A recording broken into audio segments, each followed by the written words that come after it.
তোমরা সবাই কেমন আছো? আমি তো ভালো আছি। আর রোজকারের মতো আবারও আজকে তোমাদের সামনে চলে এসেছি লাঞ্চ থালি নিয়ে।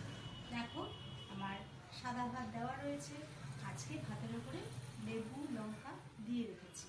এরপরে দেব বিনস দিয়ে ডাল, তারপরে দেব লাল শাক ভাজা, আর দেব ডিম ভাজা, তারপরে দেব ফ্যাসা মাছের ঝাল, আর দেব একটু চিকেন।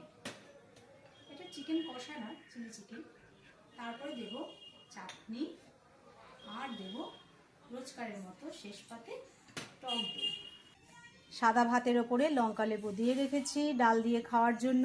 তারপরে দিয়েছি বিনস দিয়ে ডাল, তারপরে লাল শাক ভাজা, তারপরে দিয়েছি ডিম ভাজা কুসুম বাদ দিয়ে, তারপরে দিলাম ফ্যাসা মাছের ঝাল, তারপরে দিলাম চিলি চিকেন, তারপরে দিলাম চাটনি, আর শেষ পাতে টক দই। তাহলে বন্ধুরা, আমার লাঞ্চ থালিটা তোমাদের কেমন লাগলো অবশ্যই জানিও। টাটা।